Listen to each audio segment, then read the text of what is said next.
Welcome to Alien Love Stories, where time bends and love survives even when memories don't. Tonight's tale begins in the silence after forgetting, when a man awakens not knowing who he is, but already missing someone he can't name. This is The First Kisses That Were Forgotten. It began with the sound of falling rain. Not real rain, but artificial hydration mist, recycled through ceiling vents and designed to mimic nature inside sterile recovery domes. The droplets weren't water, they were memory-neutralizing vapor, programmed to cleanse neural residue and silence the mind. For most patients, it worked. But Kael Viren wasn't most patients. He awoke to the rhythmic tapping of droplets on glass-like steel and the low hum of biosensors embedded in the floor beneath his bed. There was no sharp pain, just a dense, muffled awareness that something important had been misplaced. He stared at the ceiling, white and seamless, like he was inside the ribcage of a forgotten starship. He blinked. Once, twice. The system registered his awareness. The lights adjusted. Neurological activation detected. Ocular sync verified. Subject Kael Viren. Memory access disabled by subject authorization code X Delta 9. He didn't know what that meant, didn't even recognize his own name. And that somehow was the most terrifying part of all. "Good morning," said a voice. Software. Female. Calm but distant. He turned slowly. A woman stood near the far wall, examining a transparent slate filled with diagnostic patterns. She didn't flinch under his gaze. She simply tapped the interface and began walking toward him with measured, deliberate steps. She was tall, elegant, wrapped in a simple gray uniform. No visible rank, no insignia. Her long black hair was tied in a single braid, and her skin had the faint violet sheen of someone not entirely human, or at least, not entirely from Earth. But what struck him, what rooted him to the bed more than fear or confusion, were her eyes. They were silver, not metallic, not reflective, luminous, like moonlight frozen into fluid. And they were looking at him as if she already knew what he'd forgotten. "You've been unconscious for 19 days, she said. Her voice carried the weight of someone used to repetition. Like this wasn't the first time she'd told him this.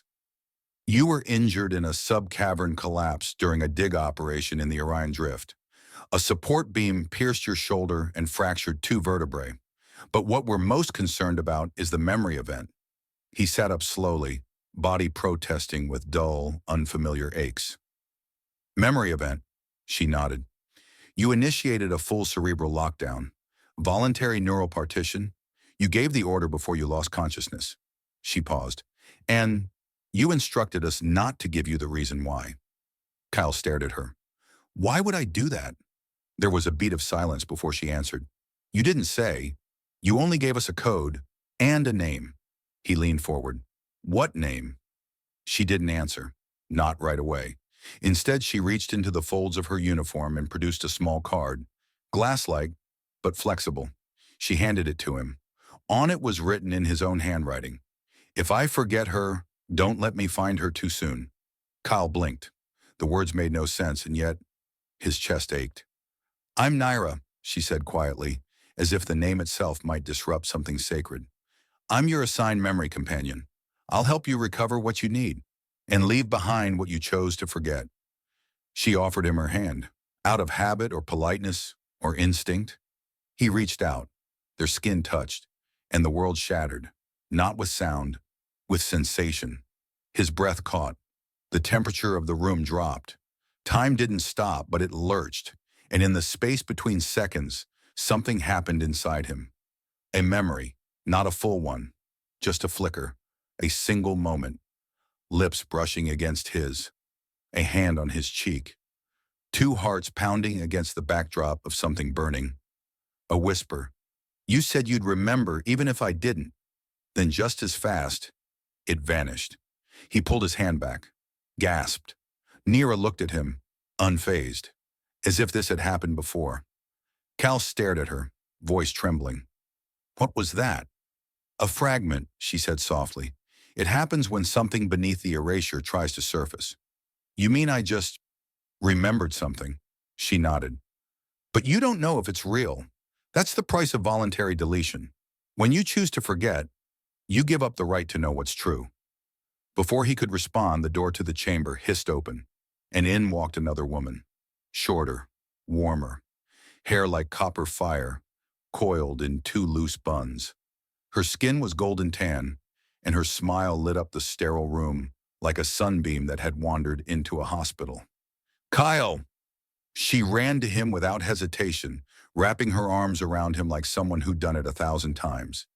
And again, flash, a kiss, a hallway, his hands in her hair, her breath on his lips. He remembered the taste of static and blood. She said, "You idiot! You always do this to us." Then gone. Kael gasped, pulling back. "What? Who are you?" The woman stepped back, her smile dimming. "I'm Liz, your companion. We've been through this before." He looked between her and Nira. Two women, two fragments of his mind, two versions of something that used to be whole. And in his chest, something ancient stirred. Not love, not certainty, just longing. From the shadows behind them, a sound emerged. Software. Wet. Almost like breathing. Kael turned and saw it. A small creature, no larger than a cat. Transparent, like condensation on glass. No mouth, no eyes. Just a faintly glowing core inside a delicate, pulsing body. It hovered silently, watched him, then blinked. And from somewhere deep in Kael's consciousness, a voice, not human, not machine, whispered, "You've kissed them both. You've loved them both. And you've erased one to protect the other. But now you don't know which was which." Kael closed his eyes, trembling. His hands still remembered the softness of skin. His lips still remembered the curve of another's breath. But his mind was a blank page with old ink bleeding through. He whispered, "What did I do to myself?" Time moved differently in Phase 3. That's what they told him. After all, Phase 3 wasn't about healing the body. It was about reconciling contradiction between what you felt and what you chose to forget. Kael sat alone in the emotional reconstruction chamber, barefoot, the floor warm and softly pulsating beneath him. The room was designed like a sphere, with no corners and no edges, a perfect mental blank canvas. The walls shimmered with shifting patterns of soft color.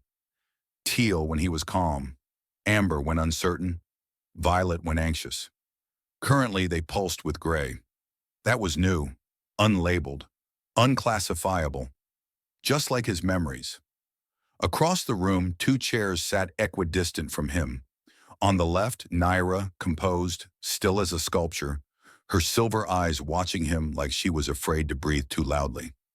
On the right, Liz, restless, her fingers tapping on her thighs, golden eyes darting toward him every few seconds, like a spark waiting for something to ignite. Kael was at the center, but he didn't feel central. He felt like the thing being measured, like the lie waiting to be discovered. The wall behind him blinked with clinical white. Initiating Phase 3. A. Emotional recall via physical anchor. Please proceed with selected subject. Kael exhaled. He didn't want to do this. He didn't want to touch either of them. Not because he didn't care, but because he was terrified that he did. Nira stood first, silent, graceful. She crossed the chamber slowly, like approaching an injured animal. He stood to meet her. They didn't speak. She reached out, and when her fingers brushed his, flash, a memory, not visual, sensory.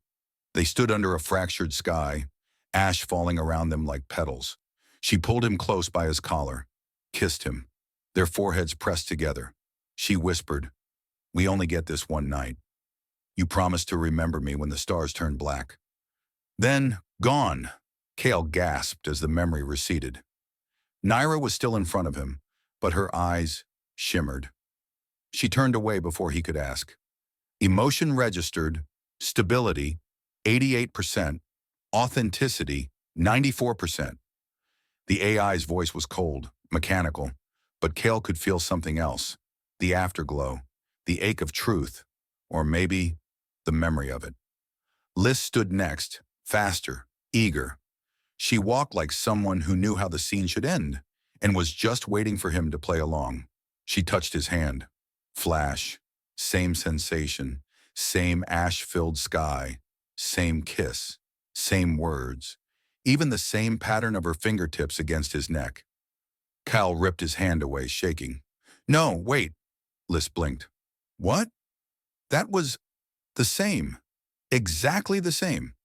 Emotion registered, stability, 91%, authenticity, 91%. Kael stared at the wall. What does that mean? Both memories hold stable emotional resonance. However, cross-contamination detected. Origin unclear. He turned to Naira. You remember that? She nodded once. Yes. He turned to Liz. Her smile faded. I remember it too. But how can you both? He trailed off. His chest tightened. He looked down and saw Kellen, curled at the base of the wall, shivering, pulsing red, deep, pained red. It let out a soundless hum, a harmonic that Kael felt in his teeth. Kellen projected an image, two versions of the kiss, overlaid, perfectly matched, pixel for pixel, moment for moment. Too perfect, too clean, like someone had copied and pasted a memory. Kael's voice cracked. One of you doesn't belong in that memory. No one answered, not even the walls, not even the air. Kellen pulsed again, shifted color, green, then blue, then silver. A shimmer he hadn't seen before. Then it projected something new. A third kiss, same place, same sky, but no face. The woman kissing him had no features, just light, soft and radiant, no identity, only feeling. He stepped back, looked at both women, and asked, his voice hollow, which one of you did I create to forget the other? Nira looked away. Liz's eyes widened. Kellen dimmed to black and whispered, just for him. The one you kissed with fear was real. The one you kissed with hope. You made her. Kael collapsed into the center of the chamber, head in his hands. And for the first time since awakening, he cried. Not because he remembered, but because he couldn't trust anything he remembered at all. He didn't ask permission. Not because he didn't know the risk, but because he was beginning to suspect that permission had nothing to do with the truth. Kael had spent 5 days pretending to recover, 5 days pretending to participate in the simulation exercises, in the memory reconstructions, in the carefully choreographed emotional anchor protocols. 5 days pretending he didn't hear Naira whisper his name in dreams. 5 days pretending Liz's smile didn't feel like a memory someone had downloaded into his skin. But tonight, he had stopped pretending. The memory root archive was buried 16 levels beneath the central node. It was not a place patients were meant to enter, nor companions to question. The entrance required biometric clearance, pulse sync validation, and most importantly, intent. He had all three. Kellen followed behind him in silence, its glow dim, like even it wasn't sure this was the right path. The corridor wasn't straight. It twisted, subtly, deliberately, like someone had designed it not just to go downward, but inward. Each step Kael took echoed more softly than the one before it, not because the floor was changing, but because he was. As if the act of going deeper pulled the sound out of him. He passed mirrored panels along the wall. Not real mirrors, just reflective enough to catch a glimpse. But each time he looked, he saw something off. The first one showed him as he was. The second, grayer eyes, the third smiling. But he wasn't. By the seventh, he stopped looking. Just before the final hatch to the root archive, a warning etched into the door pulsed faintly. Not a standard holographic interface. This was old, carved. Beyond this point, belief rewrites truth. Truth rewrites you. He placed his palm against the panel. The metal was warm. And then the door opened, not with a hiss, but with a sound like breath being held for too long. Inside, the memory cores pulsed around him like the organs of some sleeping beast. They weren't just machines. They were keepers.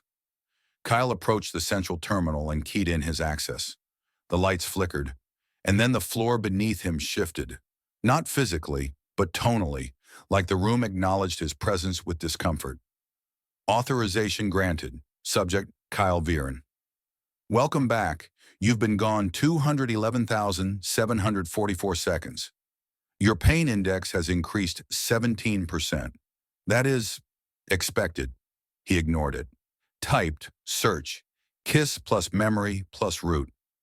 Results flooded the air like stardust. Hundreds of data nodes, most blinking faint green, tagged fragmented, partial, or archived. Some flickered yellow, synthesized. A few pulsed red, constructed. But one line caught his eye. No tag, no category, just a single phrase. Unclassified. He hesitated, then opened it. The air shimmered. A projection unfolded around him. He stood on a quiet beach of black sand under a starless sky. A woman, her face indistinct, blurred like smoke, walked toward him. She didn't speak. She didn't need to. They kissed. It was gentle, final. And in the silence that followed, he heard himself say, "You never happened, but I never stopped loving you." The scene ended. Kael stood shaking. He checked the source metadata. Origin, unknown. Created by, linked to.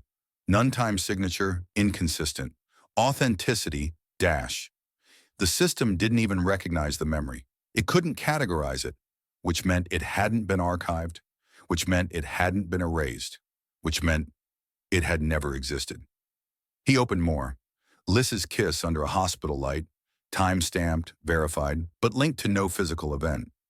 Neera's kiss beneath collapsing ruins, emotionally stable, but flagged as partial fantasy. Another kiss, same hands, same breath, different face, no name. Over and over, the memories blurred. Kisses without owners, owners without time, time without meaning. The lights in the archive shifted.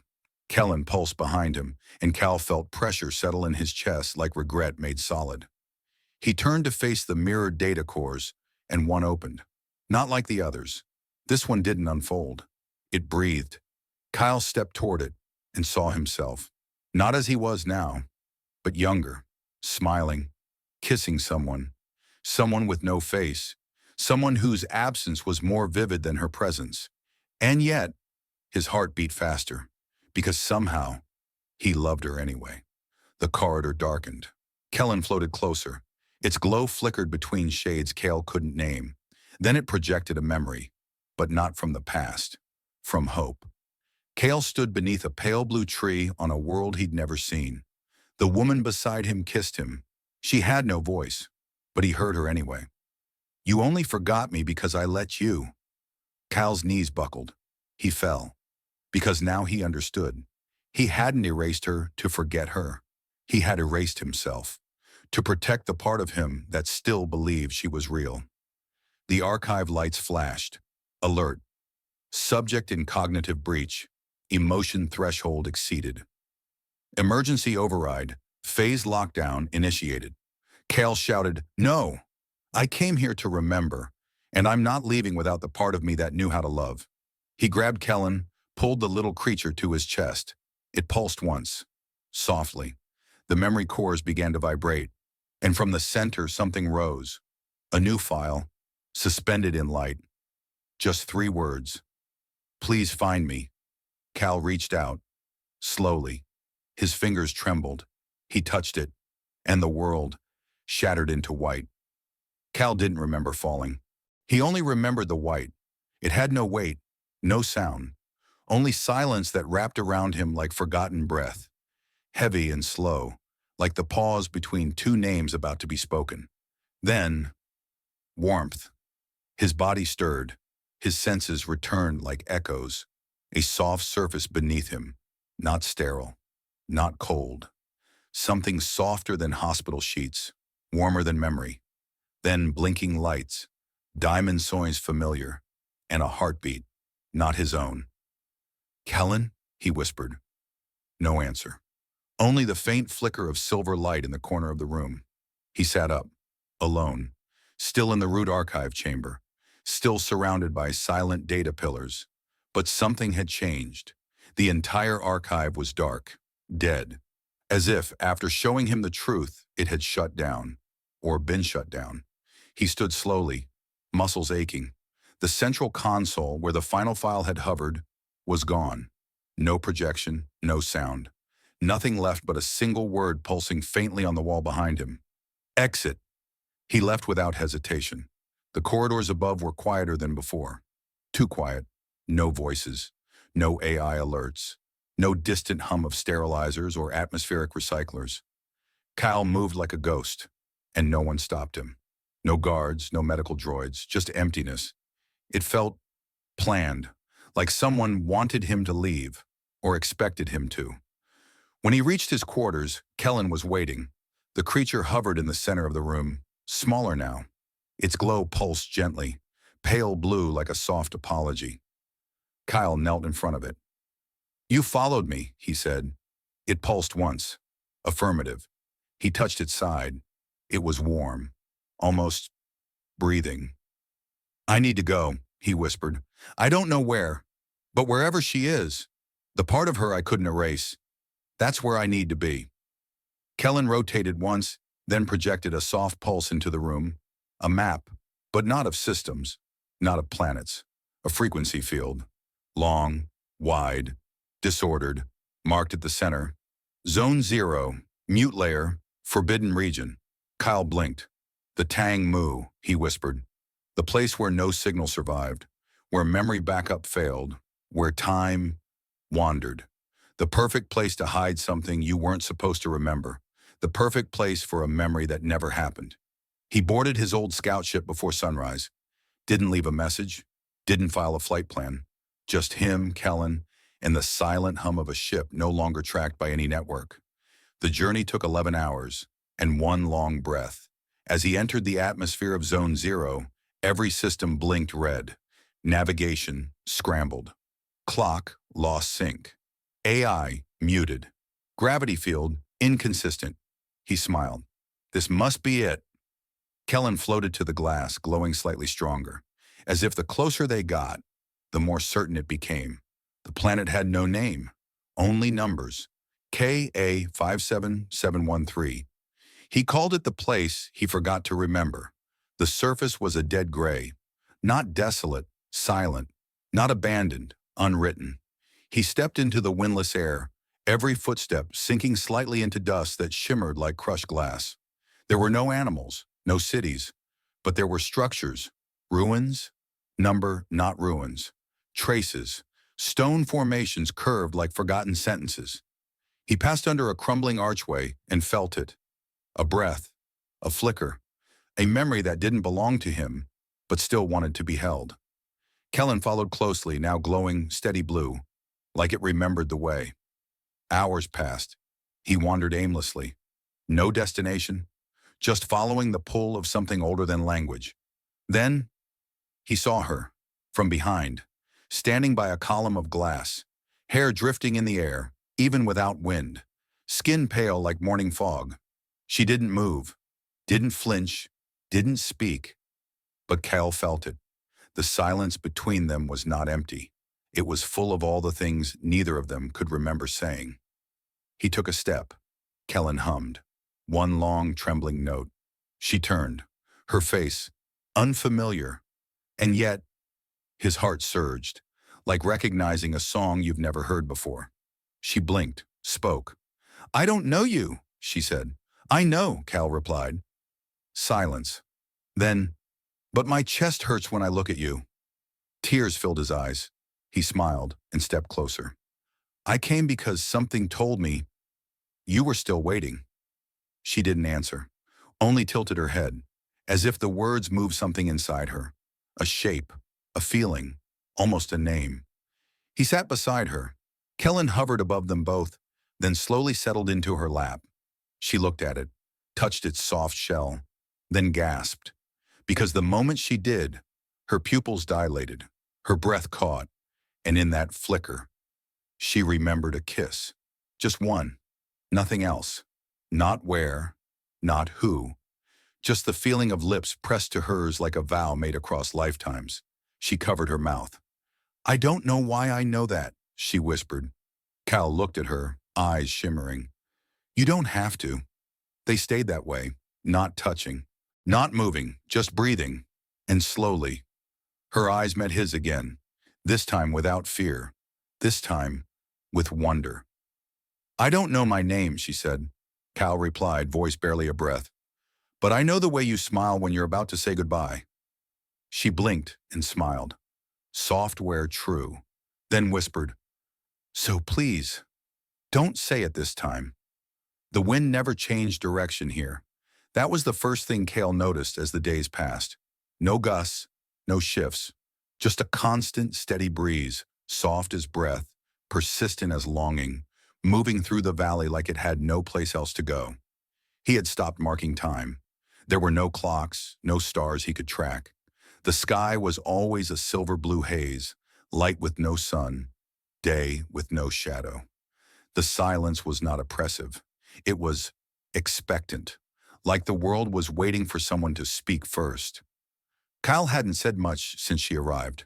The woman, still without a name, hadn't spoken much either. But it wasn't awkward. It was something more rare. It was peace wrapped in confusion.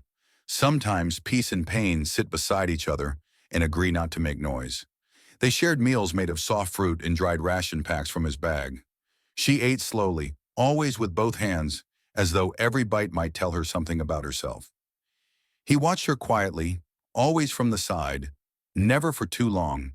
He didn't want to make her uncomfortable, didn't want to push the past into her present, because whatever she was now, whoever she had been before, was not his to define. She was something that had grown in the space he left behind when he chose to forget, and that made her sacred. Each night he sat beside the fire pit they'd made together. It was small, quiet, the flames barely rising above their knees, but it gave them a center, a place to come back to when the stillness around them grew too loud. She would sit across from him, knees pulled to her chest, fingers resting lightly on the soft dirt. Sometimes she looked at him, sometimes she didn't. But every so often, when her gaze caught his by accident, he saw something, a flicker, a startle, a pause, not recognition, but familiarity. One night, as they sat under the not-quite stars, she asked a question without turning her head. Why are you here? Kael took a long breath, not because he didn't know the answer, but because saying it might make it real. I erased someone, he said softly. She looked at him then, eyes wide, gentle, sad. He continued, not because I stopped loving her, but because remembering her was killing me. A pause, then she asked, did it help? He smiled, crooked, cracked, honest. Number just made the grief quieter, and the loneliness louder. She didn't say anything for a long time after that, but she didn't leave. That mattered more than any comfort. The next day they walked to the edge of the eastern ridge where the land curved upward into a cliff of glass stone, smooth as frozen time. It overlooked a stretch of plains that shimmered without wind. Nothing grew there, nothing moved, but Kael swore he saw shapes sometimes, ripples of figures walking in the distance, like the echoes of memories never lived. She noticed him staring. What do you see? She asked. He shook his head. Possibilities. She tilted her head. Of what? Of us, in other timelines, other versions of me, of you. And do they look happy? Kael didn't answer, not because he didn't know, but because he was afraid to hope that somewhere, one of those versions got it right. They sat in silence again, and the silence didn't press. It held, like arms, like promise. That night she dreamed. He knew it because she made sounds in her sleep. Not words, not screams, just soft exhalations, like someone whispering into a place where sound wasn't supposed to exist. Kael sat awake beside the fire, watching her from across the glowing coals. Kellen hovered just above the ground, unmoving. Its glow had changed, subtle but unmistakable, from blue to silver. Silver meant something was forming, not memories, possibility. In the dream, her hands twitched. One reached out into the darkness, as though searching for something that used to be there. Kael almost moved, almost crossed the distance between them, but stopped himself. Something told him that this needed to happen without him, and it did. Her eyes fluttered open. She sat up slowly, looked at him, and asked a question that struck like lightning under the skin. Did you ever kiss someone you weren't supposed to love? Kael froze. The fire popped. He replied eventually. Yes. She nodded. Me too. Neither spoke for a while. Then she looked at Kellen. Why does that creature glow differently when I dream? Kael followed her gaze. Kellen hadn't moved, but its glow now pulsed in time with her breath. He whispered, I think it remembers more than we do. Later that evening, Kael attempted something reckless. He went back into the cave near the ridge, where the signal couldn't reach, where time hung loosely from the rocks, like dust on forgotten memories. He took with him the transponder frame Liz had given him before he left the recovery center. It was broken, but her voice was still embedded in its memory. If you ever need to feel safe again, touch this, and I'll come to you, even if I'm not real. He touched it and waited. Kellen floated beside him. Nothing happened. Then, a flicker of light, of memory, of presence, and for a split second, he saw her, Liz, not fully formed, but smiling, confident, hopeful. Her image hovered before him, not a projection, not real, but something in between. He reached out, and at that exact moment, the woman from the valley entered the cave. Kael didn't see her at first. He was still touching Liz's echo, but Kellen saw and began to glow, bright gold. Kael looked up, startled. Now, both women were in front of him, one real, one memory, one unknown, one created, and both of them looked at him. Liz smiled sadly. You called me. Kael said nothing. The woman with no name looked at the echo and whispered, She looks like me, but she's not me. Kael turned to her and said the one thing he shouldn't have. I made her to replace you.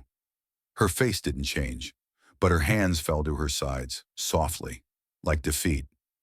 Kael reached out to both, not to choose, but to remember. He touched them at the same time, and the world split. He felt it before he saw it, a pulling, not physical, emotional, as if his soul had been braided into 3 strands and was being unraveled, slowly, gently, like someone testing the tension of each string before deciding which to cut. The cave around him dissolved and became light, then sound, then memory. He stood in a room of mirrors. Each one showed a version of him, not different in appearance, but in posture. One stood tall, holding Liz by the waist. One stood trembling, forehead pressed against the unknown woman. One knelt, alone, holding no one, but staring at both. Each mirror pulsed. Each version of him whispered something different. I loved you when I knew it would break me. I made you because I wasn't brave enough to keep her. I don't know which of you I'm trying to save. Then, the first kiss, with Liz, in a rain-soaked hallway, cold and bright. She held his face. He held her wrist. The kiss was technical, clean, framed with perfect lines. It felt like a story, not a memory. The second kiss, with the unknown woman, on a field of slow-burning grass beneath a green sun. No words, just breathe. Her hands in his hair, his hand on her back. The kiss was confused, shaky, tender, like 2 pieces of a puzzle trying to remember where they belonged. The third kiss, with no one, just silence, himself, alone in a void of white, but his lips still moved, as if echoing the absence of someone who had been there just moments ago. He collapsed to his knees. None of these are real, he whispered. Kellen floated before him, now pulsing chaotically, its shape fragmented, its core pulsed like a dying star. It spoke, not in words, but in memory projections. A kiss on a cliff, a tear before goodbye, a promise unspoken, a scream that never left the throat. Kael reached for it. I didn't mean to break her, he whispered. And for the first time, Kellen pulsed with red, not anger, pain. And then it fractured. Light burst from within.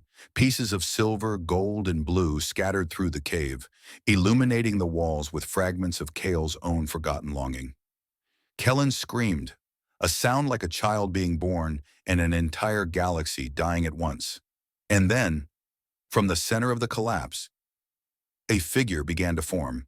Not Liz, not Nira, not the woman he had met in the valley, but a new shape built from memory, pain, forgetting, and love that had no place to go.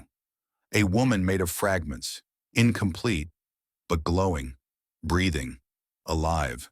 Kael stared, trembling, and whispered, "Who are you?" The figure turned. Her voice was soft and terrifying, because it sounded like his own. "I'm what you made when you refused to choose." Kael could barely breathe. The cave was silent again, not because the sound had ended, but because everything inside him had. The figure stood before him, female in shape, undefined in feature. She flickered like a memory caught between waves. Her skin glowed with colors that had no name. She didn't walk. She simply existed. And when she spoke again, Kael felt every cell in his body remember something he hadn't lived. "I'm not her," she said. "I'm not either of them. I am the sum of your indecision. I am the echo of every kiss you couldn't let go of. You made me real by loving equally and remembering incompletely." Kael took a step back. "I didn't mean to, but you did." She didn't accuse. She simply stated. She reached toward him. He flinched, but didn't run. Her hand brushed his cheek, and in that instant, every version of her kissed him at once. Not physically, emotionally. Every whisper, every inhale, every almost, every what if. And Kael cried, for all of them, for himself, for love that tried too hard to survive its own forgetting. Kellen floated between them, what was left of it. Its body was barely stable, but its core pulsed in rhythm with hers, because she was born from it, from the kept fragments, the rejected pieces. Kael fell to his knees, whispered, "If I choose one, do I lose the others?" The figure knelt before him. "Number you lose yourself." Silence, a long one. Then Kael asked very softly, "If I choose no one, what happens to you?" She smiled, almost tender. "I become your ghost, the one who sleeps in every other version of you. You'll feel me, but you'll never see me again." Kael closed his eyes, and he did the hardest thing of all. He reached for her face and kissed her. Once, only once. No memory, no backup, just this moment. And then she vanished, not like light, but like warmth leaving a room. Kellen collapsed in his hands, still, finally at rest. The cave dimmed. The system around him re-engaged. A single prompt appeared on the wall. "Clear memory core? Confirm erase?" Kael pressed yes and walked out. Outside, the woman with no name, still waiting at the cliff's edge, turned to see him. He looked hollow, but whole. She tilted her head. "Did you find what you were looking for?" Kael smiled. "Tired, grateful, quiet, number, but I found what I was avoiding." She walked to him, stood close, not touching, but knowing. And this time, when she kissed him, it didn't bring back any memory. It just felt right. There was a time before language came back, before names, before roles, before you and me meant anything again. They existed in that space now, Kael and the woman with no name. She still slept curled like a question mark, knees tucked under her chest, one arm always resting over her heart, as if she feared it would wander away in the night. And he watched her, from a respectful distance, every morning. Not to intrude, just to make sure she still breathed, still woke, still stayed. Because each day, she was different. At first it was subtle. She began tracing patterns in the sand, small spirals, half moons, repeating loops that made no logical sense, but that felt intentional. Her fingers moved like someone remembering how to speak without words. One morning, Kael woke to find her kneeling near the edge of the ridge, carving something into a flat black stone. He approached quietly. She didn't look up. When she finished, she stepped aside. He stared. A perfect five-sided symbol, simple, precise, etched clean into the stone. His breath caught. He had seen it before. Not here, not in this body, but in a memory that didn't belong to anyone anymore. A memory that had been erased. He touched the symbol. It was warm. It pulsed under his fingertips. He whispered, "How did you know this?" She looked up at him, eyes clear, unafraid. "I didn't," she said, "but when I drew it, I missed you." That night she dreamed again. This time she cried out. Kael was at her side in an instant. She was still asleep, trembling, whispering something over and over. "The gate! The gate! The gate is still here." He placed a hand on her forehead. It burned, not from fever, but from light. Her skin shimmered like memory trying to return. And then she sat up, eyes open, glowing. "They never closed it," she said. "They only made me forget it existed." Kyle staggered back. He had heard that voice before. Not hers, his. It was his voice, coming from her mouth. And then she collapsed. Kellen wasn't there anymore. It had never returned since it dissolved. But Kael felt something else stir beneath the ground. Something older. Something listening. He carried her back to the tent, waited for sunrise. When she woke, she didn't remember speaking, didn't remember the symbol, but she remembered this. "I saw a boy. He was you, but smaller, and you were crying, holding something, something that glowed like me." Kyle didn't speak. He didn't know how, because everything she described, he had never told anyone, not even himself. That evening she drew again, but not in the dirt, in the air. With her finger, she traced symbols that glowed briefly before fading, like the world didn't know what to do with them. Kyle watched from afar. She turned suddenly. "Do you still want to know my name?" He swallowed. "Yes." "Then you'll have to remember the day you chose to forget it." Silence. Then the wind shifted, for the first time, and the air around them changed tone. Not temperature, not texture, tone, like reality had inhaled. And Kael felt it, in his spine, in his teeth, a pull, not toward danger, but toward origin. She stood, walked past him, barefoot, unshaking, toward the valley's edge, where the light bent in strange ways. He followed, without question, without plan, because his heart had started beating in rhythm with something it hadn't dared feel in lifetimes. They reached the cliff. She pointed. There. Nothing visible, just space, empty sky. But Cal saw it now, not with eyes, with remains, the remnants of who he had been, the kiss he never wanted to forget, the moment that had tried to stay, the memory that wanted to remain. She stepped forward and vanished, not in fear, not in pain, like someone finally being remembered. Cal fell to his knees and wept, not for her, for himself, for all the versions of him that had let her go before this one, for all the timelines where he forgot to say stay. Then a hand touched his shoulder. He looked up. She stood behind him again, but this time, she had a name, his. "You gave it to me before," she said, "when you thought you weren't strong enough to keep it." He stood, whispered, "Naira," and she smiled, software, sad, glowing. "I don't need it now, but thank you for letting it survive through you." They stood together as the stars blinked overhead, and finally, they kissed, not as a beginning, not as a memory, but as a decision, and nothing broke, and nothing faded, and nothing needed to be remembered, because now, it could simply be. The world had stopped shifting. That was how Kael described the calm that settled over the valley. He and Naira, no longer unnamed, no longer incomplete, had built something between themselves. Not a home, not quite, but a rhythm, a circle, a place where breath and silence and memory could live side by side without demanding hierarchy. She laughed more now. He cried less. The stars had started moving again, just slightly. It was enough to remind them that time still existed, even if they chose to ignore it. But time has a habit of remembering what you forget. And so eventually something came looking for them. It began with the whisper of static on the wind. Just once. A crackle, like an old comms line trying to reconnect. Kael heard it in the morning, just as he stepped outside the tent. He froze mid-motion, fingers wrapped around the zipper, head tilting slightly to the side.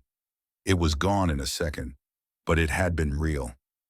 Nira noticed the look on his face when he came back in. "What is it?" she asked. "Nothing," he said too quickly. She watched him, didn't press, but something in her eyes tightened, like a note just slightly out of tune in a familiar song. Later that day, they walked to the edge of the eastern field, the place where the ground sloped downward into a basin of soft light and broken stones. Nira hesitated. She had never crossed that line before. Kael offered his hand. She didn't take it. Instead, she whispered, "Something's waiting down there." "I know," he replied, and they stepped across together. The basin was quiet, the kind of quiet that hums. Kael felt it first in his bones, like pressure at the edges of memory. Then, from the corner of his eye, he saw something move. Not fast, not threatening, just familiar.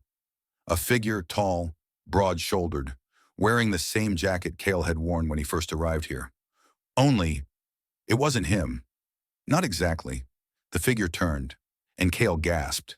It had his face, his voice, his smirk. But the eyes were wrong. Too calm, too kind, too certain. Nira stepped forward before Kael could stop her. The figure smiled. "You came back." Kael's blood turned to ice. "What did you say?" "I said," the figure replied, still smiling. "You came back. I knew you would. You never let go, even when you promised to." Kael shook his head. That's not... I never said that." "Not here," the figure said, "but in another version, in the one where you chose me." Nira looked between them, confused. Something in her face was trembling. Not fear, recognition. Kael stepped forward, placing himself between her and the mirror man. "What are you?" "What you refused to be," the figure replied softly. "The part of you that never stopped remembering. The part that clung so tightly to Nira, it became me." "You're a memory," Kael growled. "A glitch. A leftover." "No," the reflection said, eyes narrowing. "I'm your devotion. Pure. Undiluted. I'm what she deserves." Nira's breath caught. Her hand brushed Kael's arm, and something rippled in the space around them. The reflection tilted its head. "You feel it too, don't you?" it asked her. "That I know you more deeply than he ever dared to. That I never let you go. That I never erased you." She didn't respond, but she didn't move either. Like truth, like breath, like beginning. That night the wind returned, and this time it came from inside the valley, carrying with it the faintest echo of a voice that had never belonged to anyone. "I remember you. I just don't need to anymore." The air in the valley had changed. Again.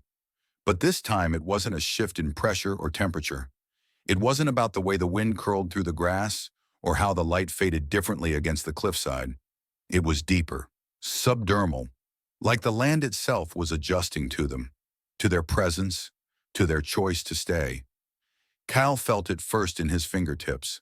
Every time he touched Nira, his skin hummed faintly, like a radio tuned slightly off frequency. And Nira? She had started to hesitate before touching him back. It wasn't fear, it wasn't distance. It was something else, almost like guilt. One evening, while watching her sketch another strange, spiraling symbol in the air with her finger, Kael asked, "Where do those come from?" She didn't look at him, just traced the last arc slowly, deliberately. "I don't know," she said, "but I feel them behind my eyes, like pressure. Like if I don't draw them, they'll stay inside me, and I won't be able to breathe." Kael nodded. He understood that feeling too well. They spent the next 3 days walking, following nothing, searching for something. Nira seemed pulled toward the western ridge of the valley, where the terrain dipped into a canyon lined with stones that shimmered like fossilized glass. Kael had been there before, alone, but now, walking with her, he saw things he hadn't noticed. Etchings, not carved, but grown into the walls. Patterns of energy frozen in mid-bloom. The same symbols Nira had been drawing, only older, fainter, almost erased. She ran her fingers along one of the walls and gasped. Her body jerked slightly. Kael caught her. "Are you okay?" "It showed me something," she whispered. He helped her sit, waited. Her breath came in sharp, fast bursts. Then, I was a child. There were voices in the walls. They told me stories. Not words, just feelings. I remember running, falling, and then someone said, "You won't remember this, but it's better this way." Cal sat beside her, hands shaking, because the words she'd just spoken, he had heard them before, in his own dreams. That night they camped at the base of the canyon. No fire, just silence. She curled against him for the first time in weeks, her head against his chest, his arms around her, and still, she trembled. "Kael," she said softly, "what if I'm not the only version of me?" He didn't move, didn't answer. She continued, "What if the Nira you knew, the one you forgot to save, is still somewhere, still waiting?" Kael closed his eyes. "Then I'll find her, or she'll find me. Or maybe she'll forgive us both." In the morning, Nara was already up, standing by the canyon wall, her hands pressed flat against the stone. Kyle approached slowly. He could hear a faint sound now, like wind trapped in memory. Then Naira turned to him, eyes wide, full of light. "They saved parts of me," she said, "but not for me." "What do you mean?" "There are pieces of me, memories I gave away. Not to forget, to protect you."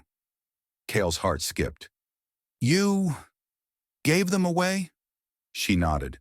"When the first collapse started, before the recovery facility, before Kellen, I asked the system to erase parts of me that might hurt you if you remembered too soon." Tears filled his eyes. "You let me forget you, to protect me." She stepped closer. "Number, I didn't let you forget me. I let you forget the worst parts of me." He reached out, touched her face. "Then let me see them."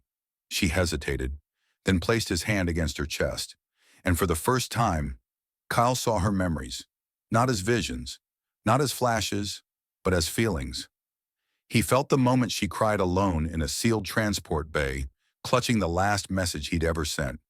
He felt the pain of watching him walk away, his eyes full of purpose, but no recognition. He felt the moment she chose silence over pleading, dignity over desperation, and he felt something deeper. The raw ache of knowing that if she reminded him too soon, he would shatter. Cal broke, collapsed. She caught him, held him. "I'm so sorry," he whispered. "Don't be," she said. "I kept the pain so you could carry the love." They lay there for hours, saying nothing, just breathing. Two people who had once known each other better than anyone, learning how to know each other again. And when the wind shifted again that evening, Kyle whispered the only vow that mattered now. Not "I love you," not "don't leave me," but "I'll carry both now." Naira smiled. "Then maybe next time I won't have to forget anything at all." And somewhere beneath the canyon floor, a buried system pulsed back to life. There was a sound like breath being taken by the planet itself. Not a gust, not a quake, something deeper.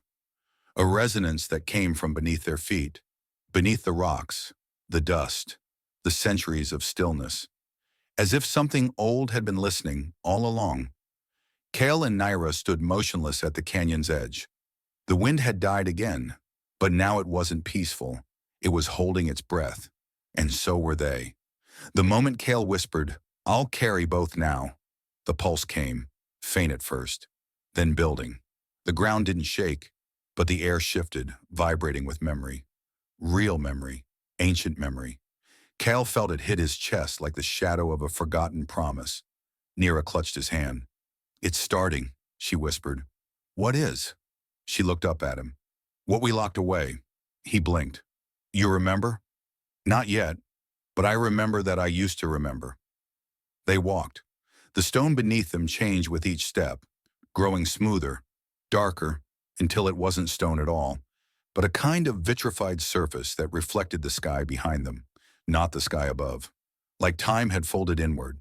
They came upon a structure, not visible until they were nearly touching it. A dome, smooth, glass-like, no seams, no door. But it knew them, and it opened. Inside, the temperature dropped. The light turned pale and golden, as though filtered through tears not yet cried. And in the center of the chamber, a seat, not a throne, not a chair, a witness station. Kael stared at it. It stared back. A voice echoed, not from walls, but from memory itself. One must remember. One must forget.